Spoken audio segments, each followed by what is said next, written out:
Hi guys, it's Emily from Novel Novels and welcome to today's video. And I've realised the angle. There you go. Today's video is the reader profile tag. Now I was tagged to do this by the lovely Berna from Berna's Bookish Adventures.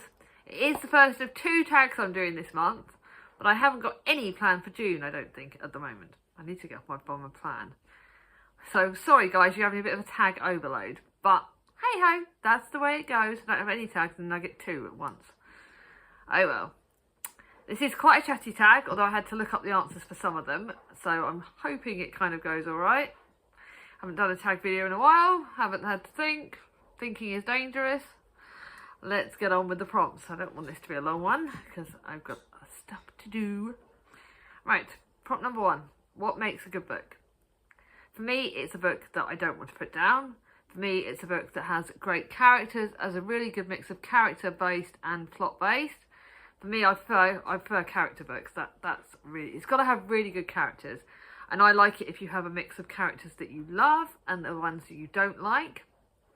I like it if you can mix up the genre. So like, I love historical romances or fantasy mixed in with historical fiction. They are like 2 of my biggest jams. Like, they're 2 things that I really love.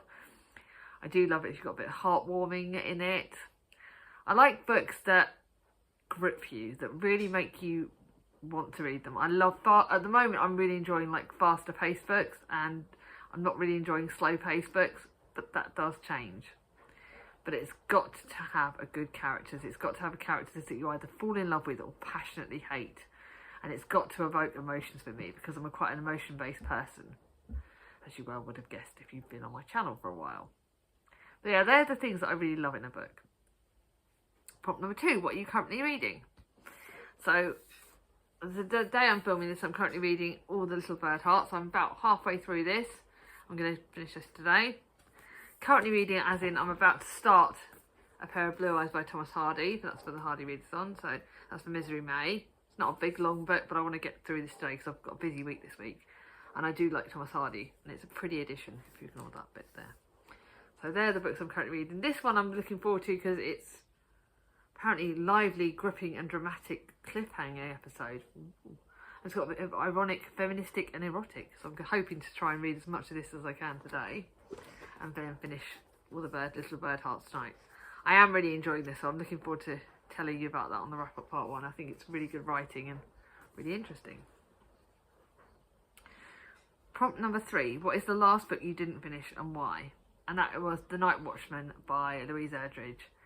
It, to me, was quite literary fiction, and I'm not good with literary fiction.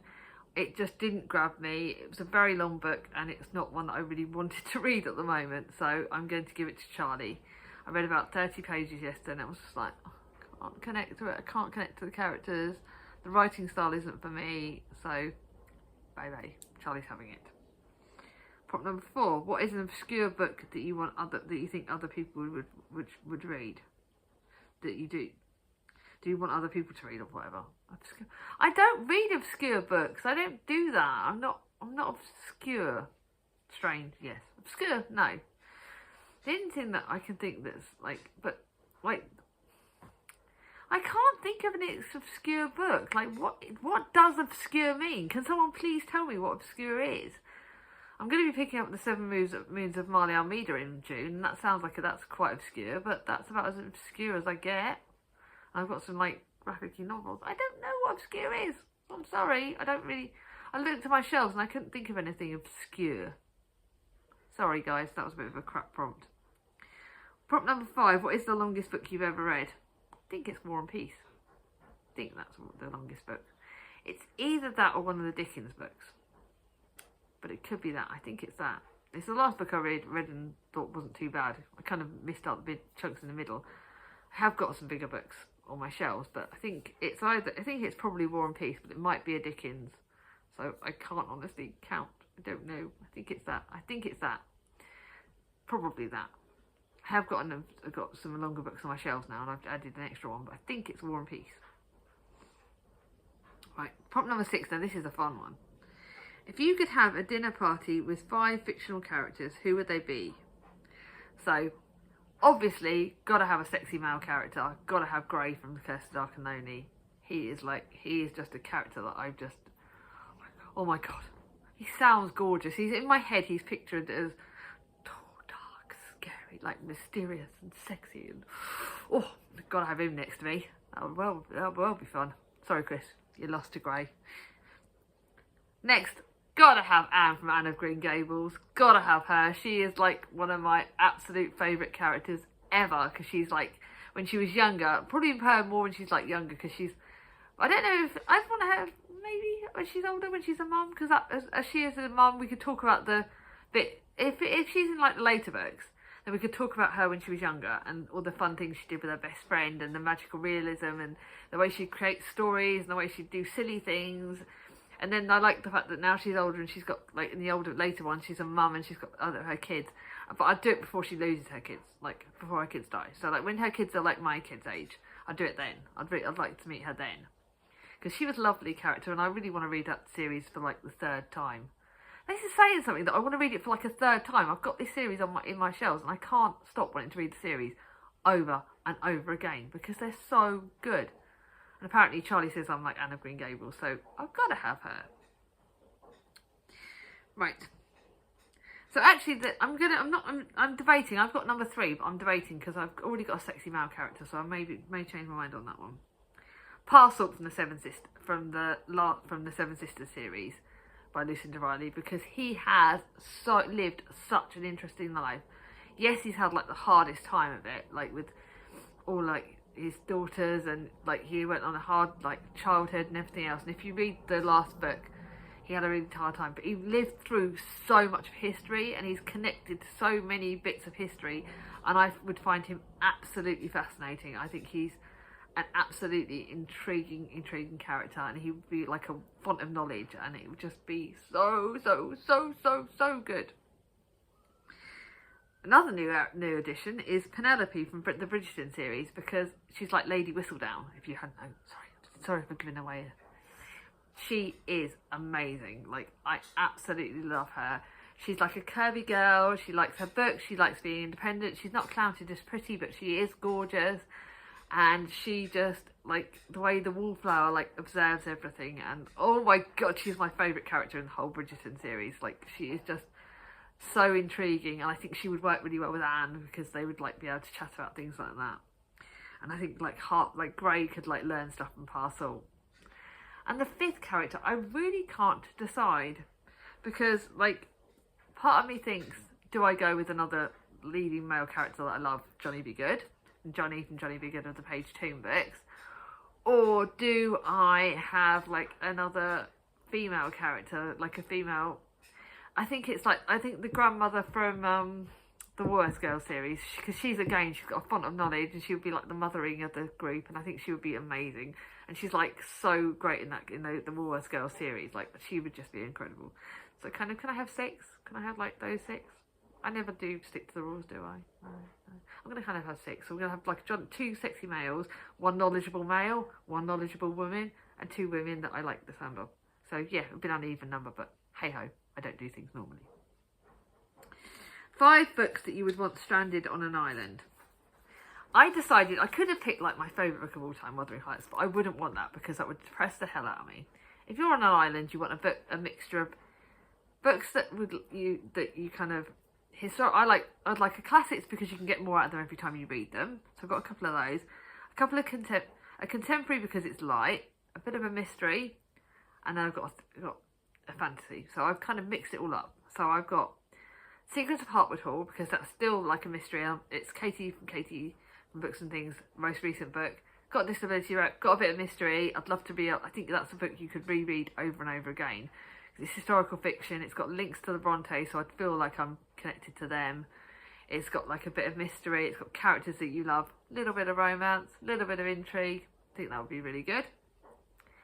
Got to have Curse of the Dark and Lonely. It's apart from Wuthering Heights, is my most read book, but it's got characters that I loved. I could see Grey again. I could see Harper again.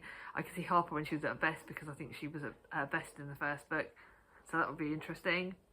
Then I've got The Book Lover's Retreat by Heidi Swain. It is a contemporary, and I've only read it once, but it was a standalone book, and it was like, you can't have a series book because you couldn't read like one in the series. It just wouldn't work. But the book lovers retreat. It's got book lovers, it's got books, it's got like a retreat. It would be like a light book to mix in. Pride and Prejudice, one of the best classics ever. Jane Austen, I could reread that over and over again and never get bored. And then lastly, David Copperfield by Charles Dickens, because again, it's a mahoosive book, but again, you could never get bored and you could reread it over and over again. That's my logic. Don't know whether I'll put. Prompt number 8, one book you could not put down. The Secrets of Haven Point, which is the Spoonies book for the month. It has disability rep, it's got fantasy, it's got contemporary, it's got lessons, it's middle grade, it was light, it was amazing, it was just going down as my favourite, one of my favourites for the year. 5, books or authors you will never read. This was the prompt that I really struggled with because I don't like being negative at all. But, Karen Slaughter, I've just realised one of them. Is it Karen Slaughter? Kristen Slaughter? I think it's Karen Slaughter. She would be one of them because I don't do thrillers and I don't do scary and I don't do, she's like gory, scary. No, she's one of them. So actually I'm going to swap her for the other one. Clara and the Sun, because it's a sci-fi, it's not just not at all me. The Priory of the Orange Tree, that was all over BookTube a few years ago and has never intrigued me. It looks mahoosive, doesn't intrigue me whatsoever, never want to read it. Again, thrillers, Joan Esvo, not my kind of writing, not my kind of thing, just meh. Then The Future by Naomi Alderton, because The Power by Naomi Alderton got me. It kind of got in my head, those dystopic ones that really twist your head and make you think and just, no, I can't do that. It just, blows my mind, no way. Then the last prompt. I knew this would be a short but sweet bit. Short film, whatever. Number 10, if you were to write a book, what would it be about? I guess it would have to be a Spoonie story. It would have to be my story, and it would have to be one to tell you that if you can survive the crap that's thrown at you, then you're halfway there. And don't let the crap. It'd be about that. It would try and inspire other people that, yes, life can be shit, and you can have bad stuff thrown at you. Sorry for the swearing. But you can have, like, health problems, but still get up every day. And just because you have them, you don't have to let them knock you down. And if people knock you down, you get back up. It'd be about that, and it'd be my story, and it would try and help other people and try and get disability rep increased. That is my thing with this Spoonies readathon that I'm doing currently. It's to improve disability awareness, it's to share the love, and it's to support other people, because that's what I want to do. So for me, if I could do so, if I could make, I've always said with my Spoonie story and with the stuff to do with me is, if I could help others, if all my crap could help other people, then it's not been useless, and I've not been useless, so that would be my thing. Prompt number 11 is, I don't know if it's prompt is to tag people. Kat from Brews and Reviews, she needs some ideas about, like, to get her videos up. She wants to do more videos, and she's my friend and my amazing person, and I love Kat. You're lovely, you're the best. Chatty from the Mad Chatter, because she does quite a few tags, and I think she would be quite fun at this. Angela from Reading Off My Shelf, because I think, like I said, I'm trying to get her subscribers up. I'm trying to talk about her all the time. I'm trying to shout out the love to another friend. And then lastly, Ross from Scally Dangly About the Books, because I don't know if she's done this, and I think hers would be really interesting. I'd love to know. She's a font of all knowledge and amazing, so that would be quite fun. So, right, I'm trying to think that, okie dokie.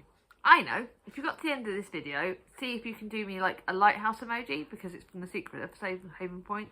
So like a sea, or like a beach or a lighthouse emoji if you get to the end of this video. If you like it, give it a thumbs up. If you're new to my channel, not subscribe it, bring on my ding-a-ling. I'll see you all soon.